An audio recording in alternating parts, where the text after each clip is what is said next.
Joining me now on this episode of Locally Sourced CP is the director of the Mexican American Cultural Center, Yes. Miss Rebecca Muñoz. Ms. Muñoz, thank you for joining me today. Thank you so much for having me. I mean, I thought I was going to tongue twist that and not be able to say that right.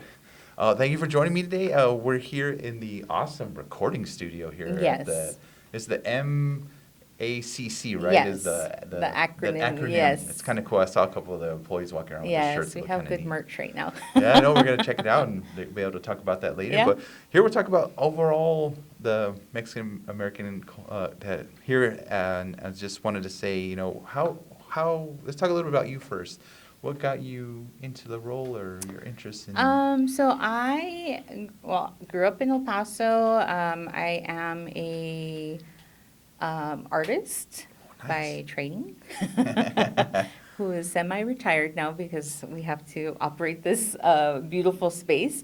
But I worked for the City of El Paso's Museum and Cultural Affairs Department for around 9 years, and so I did a variety of different jobs there. I helped open the farmers market in downtown El Paso, and then I moved on to be the cultural development manager and oversaw grants for local artists and nonprofit organizations. So I have a long history here of doing arts and cultural events, and I'm also a development person, so I work for nonprofits, raising money, writing grants. So that's been my trajectory. I've done a little bit of everything, Wow. but always rooted in the arts and culture. And if you don't mind me asking, where are you originally from? I'm from El Paso. Oh, sweet. That Yeah. makes it even better. I'm from El Paso. I grew up in the Lower Valley, and my dad went to Jeff, and my mom Bel Air, and so we're an El Paso Dang, family. That's awesome. That makes this interview even way better, right? Yeah. And you went to school UTEP and. I went to school in UTEP. I got my bachelor's there in philosophy, and then I went to NMSU and received my MFA in painting. So both sides of the I-10 battle. Oh, that's cool. So you can Have you a can, split jersey. You can go for whoever's better that Yeah, year. of course. Well, here at the Mexican American Cultural Center, you guys have been around for how long have you guys been open now? So we officially opened March 22nd. So we've been open almost 4 months. And so we're going strong, and we've had an amazing response from the El Paso community. We have a variety of different activities that people can come join in. Our first exhibition, which was called Es Hora, was curated by Ramon Cardenas, who is a local Paso artist and curator. He's part of an artistic duo called Los Dos, so some of you may have seen his work out in the streets. Mm-hmm. He's a muralist as well. And so he did such a great job with our team in curating a really lovely exhibition from El Paso artists from 1960s to today. And we just closed that, but we have some exciting opportunities for the community to see that if you didn't get a chance to come down to the MACC. So we'll be launching a 3D tour of the gallery and the MACC pretty soon. Oh, cool technology. I love it. Yeah, and that was done by David Figueroa from Augment El Paso. So we're excited about that. Well, I know here at the Culture Center, it's not just like art galleries. You guys have a variety of stuff. Like, for example, we're here in the recording studio. Yes. And you have some other like venues. Like I know there's a dance studio, a maker space. I believe that you guys might have a black box. We have a black box theater, and we have a complete campus of different spaces. And so we're in the recording studio right now, and so this is really a unique space that will be launching in September, where the public can come and record podcasts. They'll be able to use the studio to record live music. And also we launched an oral history program, so we've done some recordings of El Pasoans, asking them how do you identify, what's your experience of living on the border. We had a Father's Day interview session with daughters and sons and their father. So that was really nice. And so that's just one of the amenities here. And then we also have a dance studio community gallery, a main gallery, which I just mentioned with our Esora exhibition auditorium, where we have performances and show films, and we'll be having 2 local film screenings here in August coming up. And yeah, so it's just a really dynamic space. One of the key elements here is food, culinary arts.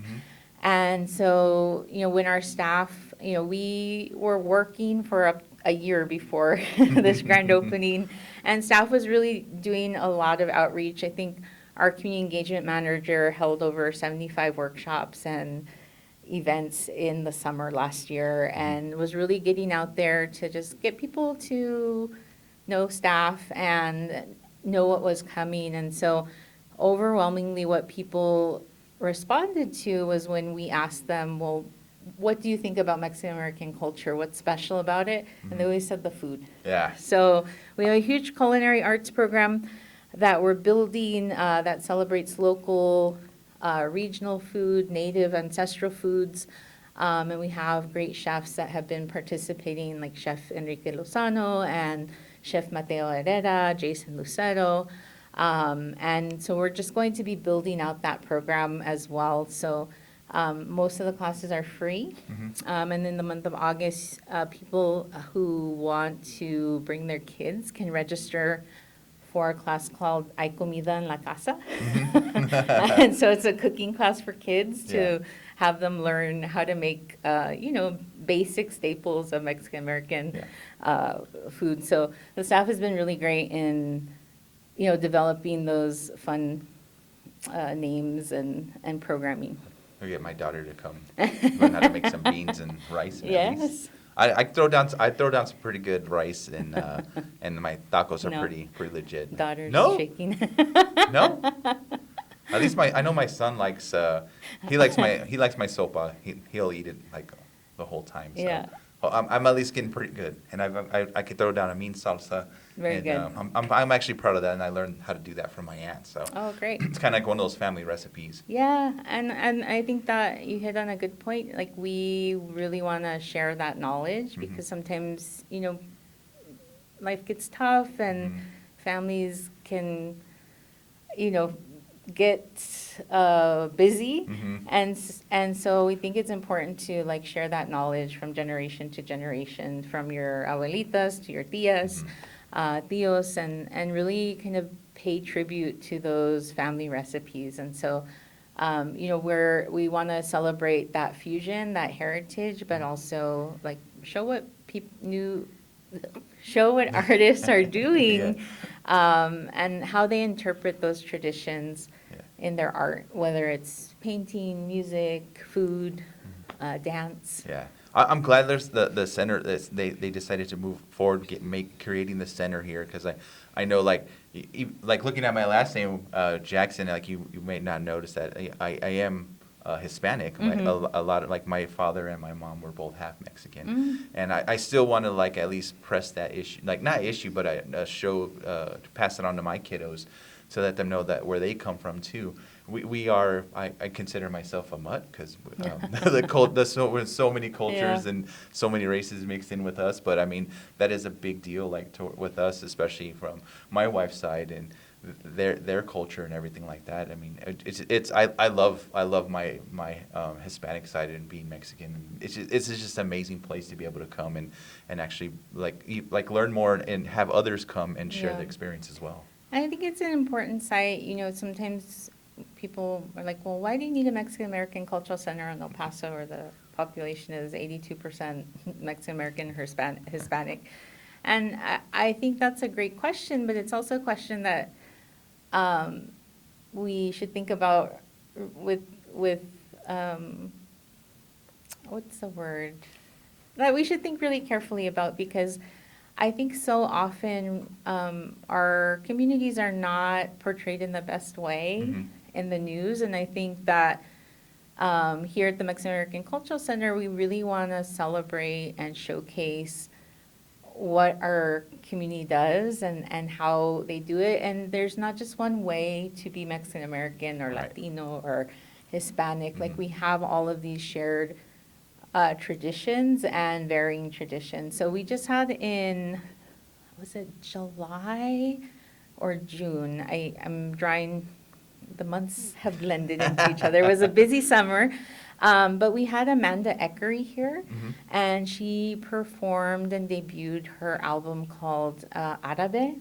And so she explored the roots of her Arab culture with her Mexican culture. Oh, that's cool. And so we want to highlight those stories, and we want to pay tribute to those. And, you know, my background as well, like my mom is half Jewish and Mexican, and my dad is also Mexican on both sides. So we grew up in a family that celebrated, you know, Hanukkah and Christmas, and we had latkes with salsa, and you know, like so you know that there's more than one way to be Mexican American, and Right. this borderland has so many different fusions of people who have come, passed through, and left their traditions here. So I think that's really important to us to show the deep roots here and show, you know, those fusions. Yeah, I think that's I think that's one of my opinions about El Paso is we're so unique because we have so many cultures mixed in. Not like you said, like your mom was Yeah. Mexican and Jewish, and Yeah. like it's just so cool how we were able to mix those together and just. I mean, I still say that there's no other place like El Paso because of who we are. Yeah. Like I do that too. Like my mom's side, they were Mexican Italian, and they just Oh, wow. they mix that together, and Yeah. it's so cool. I remember Sunday dinners, everyone would get there in the morning, and my grandma would have a huge pot of menudo going on. Well, and then right next to it was an even bigger pot full of marinara and meatballs. That's amazing. So it was a whole Sunday. It was a whole Yeah. thing. So it's just so cool, and I think El Paso's so unique for that. Yeah, and I think we sometimes have maybe a one-sided view of what culture can be because of harmful stereotypes or stories that are being told. But I think that, you know, we have a place to highlight, you know, all of these great art traditions, and so I really invite the people of El Paso to come and check it out. There's something here for everyone, and I think that you'll have a great time. We have a great staff who's really creative and committed and artistic, and have created this great showcase of arts activities and cultural activities for the community to enjoy. And right now is a good time to come and enjoy the summer. And we have some great programming in August. One of the things the Museums and Cultural Affairs Department did was launch a Third Thursdays in collaboration with the Downtown Arts District. And so we have programming in extended hours at all of our museums in downtown El Paso. And so we'll be open till 8 on the third Thursday of August, and we'll be celebrating That's cool. Juan Gabriel. So it's going to be, the night's going to be called El Noche del Divo. So, you know, we have a lot of fun things like that happening where you can come and just explore. Awesome. And I'll get into the logistics of stuff. If anyone's interested in contacting the center and maybe seeing about making an appointment to try to use the recording studio or the dance studio or any of the maker spaces or things like that, well, where can they go or who can they contact? So they can go to our website. It's www.epmac.org. And so you can find contacts to all our staff there. And we have different email addresses that you can email there as well. And so, yeah, just go to our website. You can also follow us on Instagram, EPMAC, and on our Facebook page. And so we post things there, updates on all of our programming, highlights of what has happened, so you get a sense of what we're building here. And then you can also join our newsletter. So if you go onto our website, you can sign up for our quarterly newsletter. Awesome. Yeah, I think this is a great center. I think this is a great thing for El Paso, and I know you guys have only been open for a short time, but I mean, I can't wait to see what you guys do next. And No, thank you. it's going to be awesome. I'll make sure I'll put all the information description Yes. below. That way people can get in contact with you or just at least come out and check out the center and just see how awesome it looks out here. Yeah, no, thank you so much. And, we are located in downtown El Paso, 201 West Franklin. So we're right by the El Paso Museum of History, which is also an amazing museum that has great exhibitions and programming that showcase our local El Paso history. Mhm. And we're right across from the Chihuahua Stadium. Yeah, that's awesome. So- I think there's a locomotive game tonight. So. Yes. It's fire. But no, I appreciate you coming on and letting us come into this awesome space and talk with Yeah, us of for a little course. bit. Is there anything else you'd like to say or add before we end today? No, I think we've covered a lot.